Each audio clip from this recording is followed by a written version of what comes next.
Comenzamos un nuevo programa de emprendimientos que es imagen y sonido de los principales emprendimientos de la República Argentina. Concurrimos a la Facultad de Ciencias Agrarias en Esperanza, provincia de Santa Fe, dependiente de la Universidad Nacional del Litoral, para entrevistar al profesor ingeniero agrónomo máster Sebastián Gambaudo, asesor de productores. Y él le preguntamos, ¿qué pasa con los suelos después del exceso hídrico e inundaciones en esta zona central? Y bueno, y volver a arrancar, una vez que se ha ido el agua, los suelos han quedado muy deteriorados. Tanto aquellos que tuvieron los animales, que no se pudieron sacar los animales, como aquellos que son de agricultura. Porque el peso de la capa de agua que se ha formado, eso densifica a los suelos, los aprieta.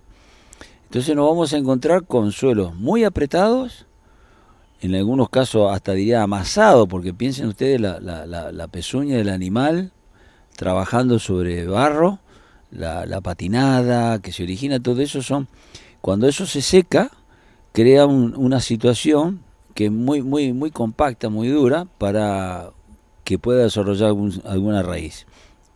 La raíz tiene una fuerza equivalente a que hagamos 20 kilos por centímetro cuadrado. Cuando el suelo le ofrece más de eso, ya la raíz no tiene más fuerza para pasar. Entonces empieza a doblar, se desvía, se bifurca, se divide. Nosotros ahora nos vamos a encontrar con suelos que han estado, le digo, totalmente compactados. Entonces la pregunta que uno se hace es si en esos casos el suelo puede regenerarse por sí solo. La respuesta es no, sobre todo si caen animales, imposible. Entonces es muy probable, muy lógico que pensemos en que vamos a necesitar hacer labranzas del tipo vertical. Para ello lo aconsejable es, bueno, con el asesor, con el ingeniero que lo está asesorando, hagan un buen diagnóstico de la situación. El diagnóstico, ¿qué consistiría en este caso? Tendríamos que abrir un pozo bastante de ancho, digamos unos metro por lo menos, metro y medio, y unos 30 centímetros de profundidad. Nosotros llamamos trinchera. En esa trinchera yo voy a tener un panorama. En esos 30 centímetros que yo he cortado, voy a tener un panorama de cómo está el suelo. Hablo de 30 centímetros porque es la parte más productiva del suelo y a donde podemos llegar con las herramientas que tenemos que modificar. Entonces, en función de dónde veamos, de dónde se vea la compactación, nos va a estar dando el nivel de profundidad que tengamos que hacer la labranza. Entonces, si uno se sienta despacito y va trabajándolo, el profesional lo sabe hacer, con un cuchillo, en fin, con un elemento punzante, va viendo la resistencia que le ofrece el suelo cuando uno lo está tocando, o si quedó algún sistema radicular, por ahí alguna maleza o algo que empezó a vivir ahora, nos va a estar indicando de cómo ha quedado ese suelo, esa compactación donde está, digamos, el grado de compactación que tiene y el espesor, y sobre todo la profundidad. Entonces, en función de eso, vamos a decidir el tipo de labranza. Además, el hecho de haber estado inundado, es la imagen que pueden ser muy fácil, es que se lavó. Ese suelo se lavó completamente. Entonces, cuando digo lavó, se lavaron los nutrientes que necesita después del cultivo. Entonces, esos han ido para abajo. Entonces, ¿qué tenemos que hacer? Esperar que vuelvan. Y en la medida que si yo no muevo el suelo, ese ascenso puede ser un poco más rápido, pero la cantidad va a ser poca, porque mucho se nos perdió. Entonces, con la remoción del suelo, yo voy a estar favoreciendo algo que llamamos nosotros mineralización de la materia orgánica, que es mover un poco esa materia, es convertir parte de esa materia orgánica en el nutriente que se lavó, que ya no está más, que estaba antes y se lavó. Y la otra gran herramienta que vamos a tener es el uso de los fertilizantes. Va a haber que hacer en el diagnóstico, tomando la muestra del suelo, vamos a ver los niveles de los nutrientes, cómo están, y vamos a ver que son todos bajos. Si no hacemos remoción, o la remoción la hacemos, pero el periodo de barbecho va a ser corto, porque vamos a estar urgidos de sembrar algo, sea pasto, sea un nuevo cultivo, porque hay que generar plata otra vez. Entonces, pensemos, sí que es bravo, porque venimos de perder mucho, y el tema es que la tecnología que disponemos no significa un gasto.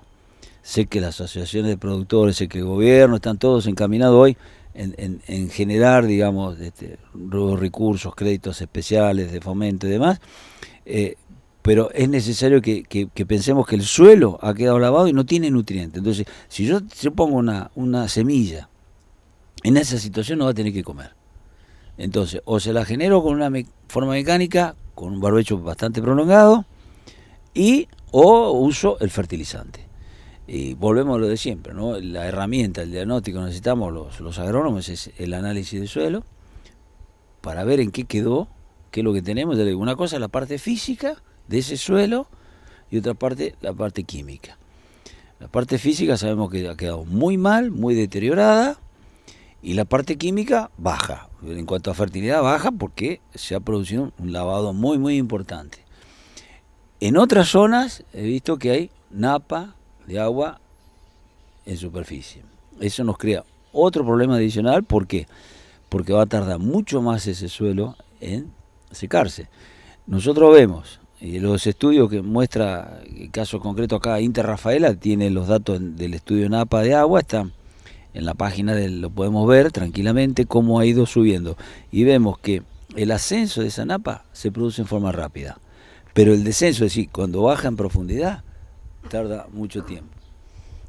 Eso a nosotros nos crea un problema porque nosotros tenemos que tener un horizonte, un espacio donde van a crecer las raíces que tenga aire. Todo cultivo, toda raíz necesita oxígeno. Entonces, si lo tengo eso saturado al suelo, y por la presencia de la napa de agua, yo no voy a poder sembrar nada. Porque aunque tenga el método de un momento determinado poner una determinada planta, esa raíz necesita oxígeno que no lo va a tener. Entonces, esa es la situación más complicada que se va en muchos campos donde nosotros tenemos en la napa de agua alta. En la medida que los canales y las vías de escurrimiento, llámenle alcantarilla y demás, vayan desagotando el agua, vayan sacando el agua, también esa agua va a producir un descenso de la napa, porque esa agua de la napa va a ir hacia ese canal, que hoy está saturado. Hoy a lo mejor va a esta vía de escurrimiento, este canal chico, otro canal más grande, el arroyo y demás, y termina en el río Paraná. En la medida que nosotros tengamos río Paraná bajante, nosotros tenemos la posibilidad de que toda esa agua que hoy tenemos en las alcantarillas, en los canales y demás, vuelque y vaya saliendo hacia el río.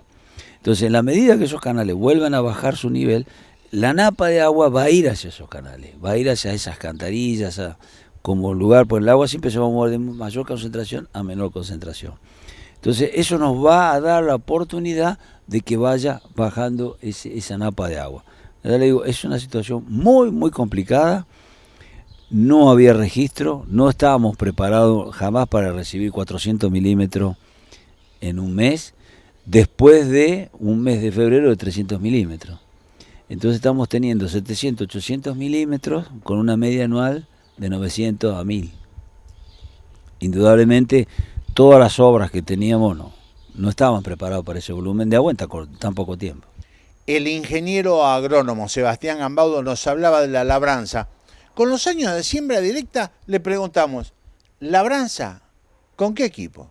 La labranza uno arrancaría con el tipo vertical porque produce un corte, digamos, no remueve tanto, no da de vuelta tanto a la tierra.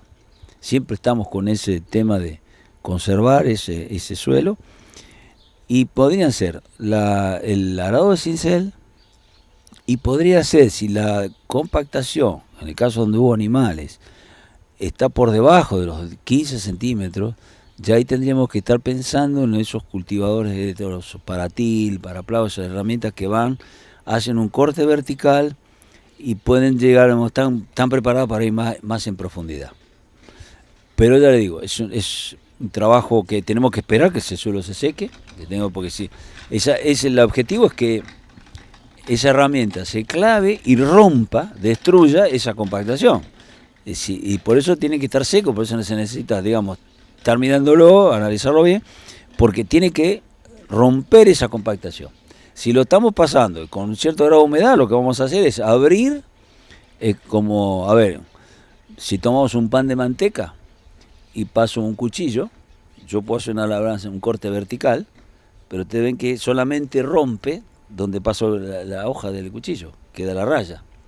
Bueno, si lo trabajo con humedad no rompe. Nosotros tenemos que volver a romper eso para que se vuelva a regenerar y se vuelva a hacer una buena estructura o para que entre el aire, básicamente, que es lo que estamos necesitando ahora. Y lo ideal sería pensar en la fertilización. ¿Fertilización con qué? Los elementos que más estamos necesitando en este momento van a ser el nitrógeno, va a ser el azufre, que son los que se han lavado. El fósforo no ha lavado tanto, generalmente en la zona, ya sabemos los niveles de fósforo que hay, zonas que tienen poco, otras que tienen más. Bueno, el que tiene poco va a volver a poner fósforo, pero básicamente lo que necesita para arrancar el cultivo en este caso va a ser el nitrógeno y el azufre.